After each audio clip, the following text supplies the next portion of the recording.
प्रदेश में जो किसान परवल की खेती कर रहे हैं उनकी फसल में अभी कुछ कीट और रोगों का प्रकोप देखने में आ रहा है, जो बहुत ही कम समय में फसल को काफी क्षति पहुंचाते हैं। तो इन कीट और रोगों का आप नियंत्रण कैसे करें, आइए जानते हैं कृषि वैज्ञानिक डॉक्टर आरपी सिंह से।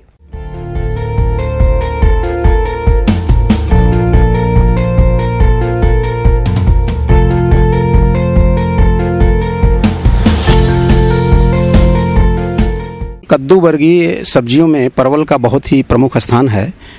परवल में मुख्य रूप से दो बीमारियां लगती हैं। पहला है मृद रोमिल आसिता, जिसको कि डाउनी मिल्ड्यू रोग के नाम से जाना जाता है। और इस रोग का प्रकोप उस समय होता है जब वातावरण में तापक्रम 25-30 डिग्री सेंटीग्रेड रहता है और नमी का प्रतिशत 75 से 80% होता है, तो ये रोग बहुत तेज़ी से फैलता है।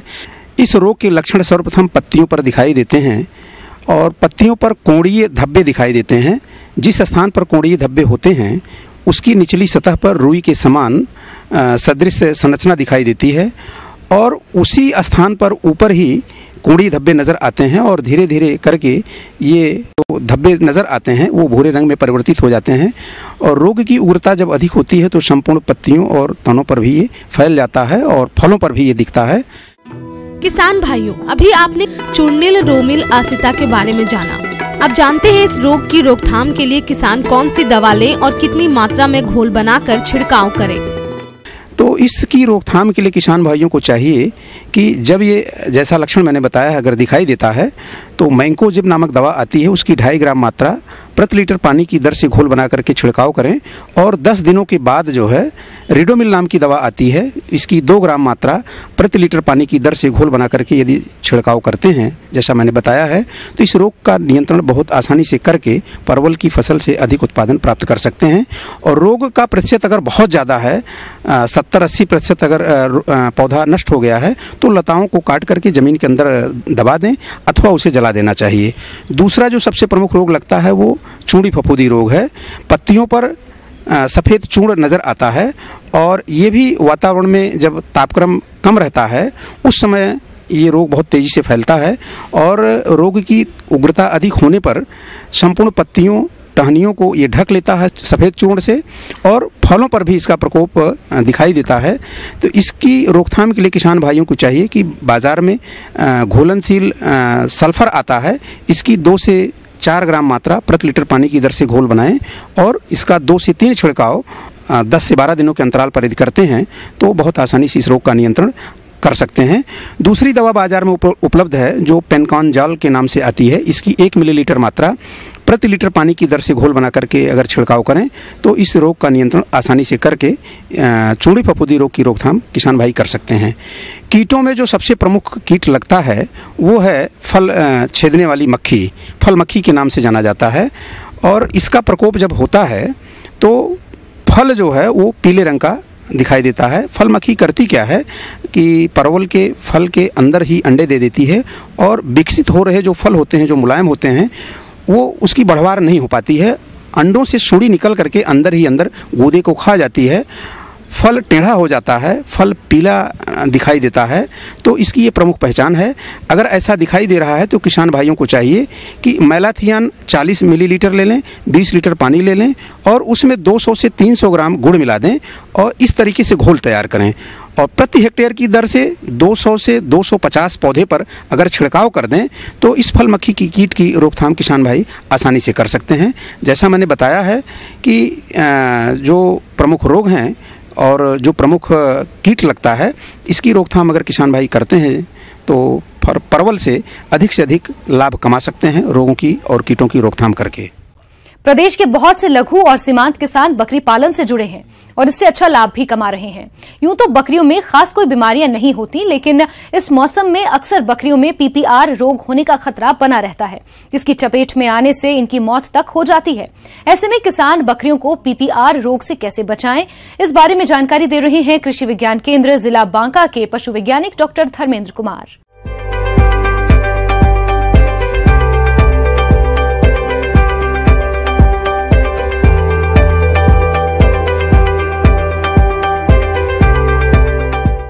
भी बकरी पालक हैं उनमें सभी एक समस्या बहुत भयंकर आती है, एक बीमारी जिसको बोलते हैं पीपीआर। इसको लोकल भाषा में छेरा बीमारी भी बोलते हैं। इस बीमारी का मुख्य लक्षण जो होता है उसमें नाक से पानी आता, मतलब बहुत ज़्यादा सर्दी हो जाती है और वो भी गाढ़ा टाइप पर शराब निकलती है। उसके बाद आँख से भी पानी आएगा, मुंह से भी पानी आने लगती है। उस बकरी की बुखार यदि मेजर करेंगे तो देखेंगे 105, 106, 107 डिग्री फ़ारेनहाइट तक होती है। उसके बाद उसको पतला पैखाना आने लगेगा, बहुत पतला होगा, और ये सिलसिला इनका 5-6 दिन तक चलती है। 5-6 दिन तक बीमार रहेगी, उसके बाद खाना पीना भी कम कर देगी और इसके फिर धीरे धीरे करके इसके आँख में भी सूजन हो जाते हैं, ओठ पे भी सूजन आ जाएंगे और मुंह के अंदर भी घाव हो जाते हैं, जिसके कारण खाना पीना बंद कर देती है और 6 से 7 दिन में बकरियां मरना शुरू हो जाती हैं। पशुपालक भाइयों, इस बीमारी में भेड़ बकरियों के मेमने ज्यादा प्रभावित होते हैं और उनके बचने की संभावना बहुत कम रहती है, जिस कारण किसानों को भारी नुकसान उठाना पड़ता है। और इससे बड़ी बात यह है कि ये बीमारी जब भी फैलेगी तो आप देखेंगे पूरे गांव, पंचायत भर में फैलेगी, ब्लॉक, जिला भर में फैलती है। और इस बीमारी को फैलने का अब कोई सीजन नहीं रह गई, पूरे साल ये सभी बकरियों में होती है। और मुख्य रूप से होने की संभावना जो बनती है 1 साल तक के जो मेमने होते हैं उसमें होने की संभावना भी ज़्यादा बनती है और वो बकरियां मरती भी ज़्यादा हैं। इसका फैलने का मुख्य कारण होता क्या है, ये विषाणु जनित बीमारी है। और कोई भी बीमार बकरी के संपर्क में यदि स्वस्थ बकरी आती है तो उसमें बीमारी फैलने की संभावना होती है। और डायरेक्ट संपर्क में नहीं भी आती है तो जो बीमार बकरी है उसके नाक से पानी आ रहा हो या आँख से पानी आ रहा हो, उसके संपर्क में यदि स्वस्थ बकरी आती है उससे भी फैलती है। फिर बीमार बकरी के पैखाने के संपर्क में आती है, उससे भी फैल सकती है। बीमार बकरी के खून के संपर्क में आने से उससे भी बीमारियां ये फैलती है। यदि पशुपालक भाइयों आप इनका समय रहते इलाज करवा लेते हैं तो इनको मरने से बचाया जा सकता है। और एक कहावत भी है कि उपचार से रोकथाम भला। और इसके बचाने के सबसे सटीक उपाय जो है वो टीकाकरण। ये टीकाकरण बिहार सरकार के द्वारा भी की जा रही है, तो जितने भी बकरी पालक हैं वो टीकाकरण जरूर करवा लें। इसका टीका का नाम आप PPR वैक्सीन यानी PPR टीका के नाम से उपलब्ध होती है।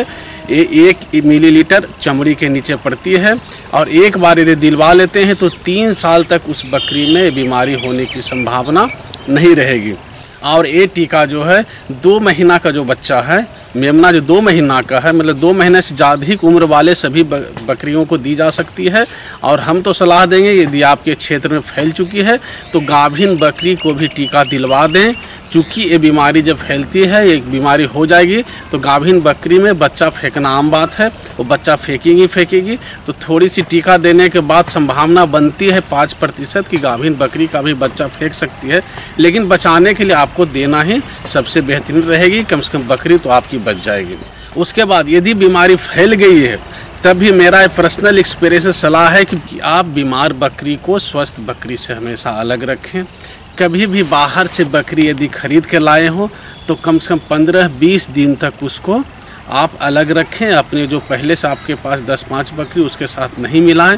इसके बाद यदि आपको ये पता चल जाए कि इस मोहल्ले में बीमारी फैलना शुरू हो गई है, तब खास करके चूना से घर की जिस घर में बकरी को रख रहे हैं चूना से पुताई कर दें या पूरे घर की सफाई 2% सोडियम हाइड्रोक्साइड के घोल से कम से कम सप्ताह में 3 से 4 दिन घर की सफाई पूरी तरह से कर देंगे तो क्या होगा कि बाहर से बकरी जो विषाणु है दूसरे बकरी में है वो आपके घर में एंट्री नहीं करेंगे, जिससे बीमारी होने की संभावना नहीं रहेगी।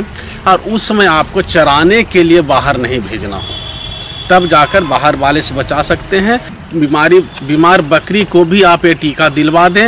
ये टीका दिलवाने के बाद जल्दी राहत मिलेगी, तो सबसे पहले आप टीका दिलवा दें।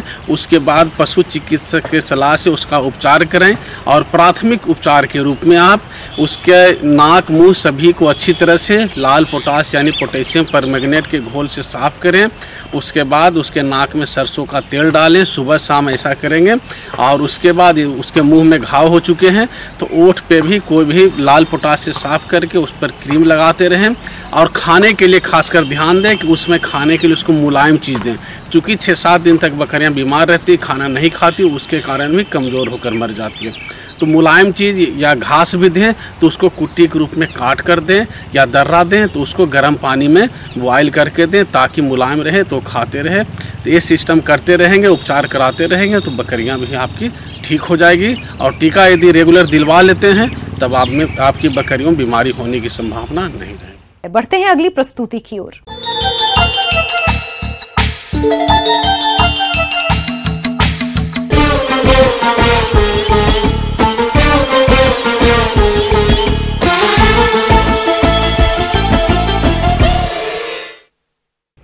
कृषि से आय बढ़े, इसके लिए किसानों को नई तकनीकों से जुड़ना होगा। आज के दौर में बहुत सी उन्नत तकनीकों का विकास हुआ है। जो किसान तकनीकों के साथ चल रहे हैं, आज वो कम एरिया से भी अच्छी आय ले रहे हैं। ऐसी ही एक तकनीक है पॉली हाउस, जिसमें खेती करके लाखों की आय कमा रहे हैं। आप भी इस तकनीक के बारे में जानें और इसमें खेती करें। तो आइए पॉली हाउस के बारे में विस्तार से जानते हैं निदेशक आरपी सिंह से।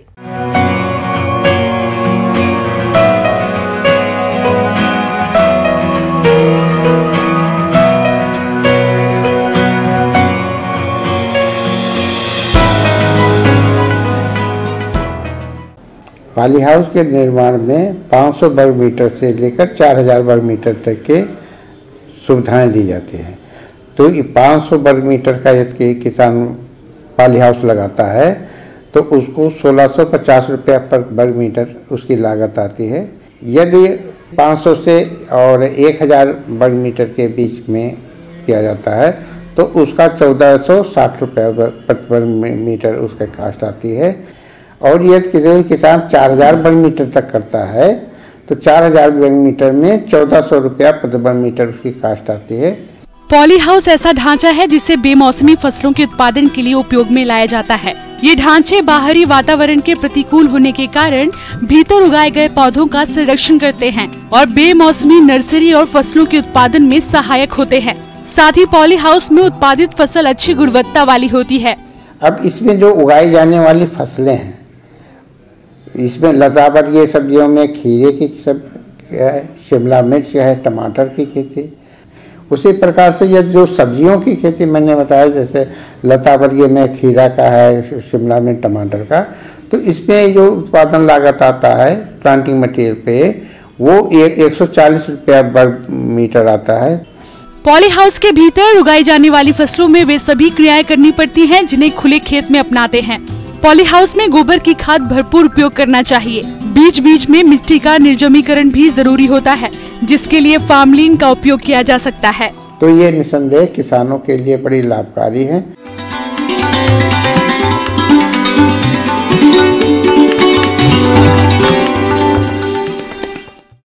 जॉन डियर अन्नदाता हेल्पलाइन निशुल्क फोन संपर्क सेवा के माध्यम से आपके द्वारा पूछे गए प्रश्नों में से एक या दो महत्वपूर्ण प्रश्नों को हम अपने कार्यक्रम में शामिल करते हैं। इसी के तहत आज का चयनित प्रश्न और उसका जवाब इस प्रकार से है। अन्नदाता निशुल्क फोन संपर्क सेवा के माध्यम से पूछे गए प्रश्नों में से आज हमने जिस प्रश्न को कार्यक्रम में शामिल किया है उससे पूछा है, ग्राम रतनपुर, जिला औरंगाबाद के कृषक विशाल यादव ने यह मिर्च की फसल में पर्ण कुंचन रोग की रोकथाम के बारे में जानकारी चाहते हैं। तो विशाल यादव जी, आपकी जानकारी के लिए प्रस्तुत है कार्यक्रम का यह अंश। किसान भाइयों, ये मिर्च में जो है कुकड़ी बीमारी जो लगती है, यह एक आम बीमारी हो गई है। कहीं भी आप इस बीमारी को देख सकते हैं। जो भी किसान बंधु लोग हरी मिर्च की खेती करते हैं उसमें जो है शुरू में तो एक दो पौधे देखने को मिलते हैं, लेकिन यदि हम ध्यान न दें तो समूचे के समूचे पौधे जो है कुकड़ी बीमारी से ग्रस्त हो जाती है। तो सबसे पहले किसान बंधु लोग ये जान लें कि यह बीमारी किससे लगती है।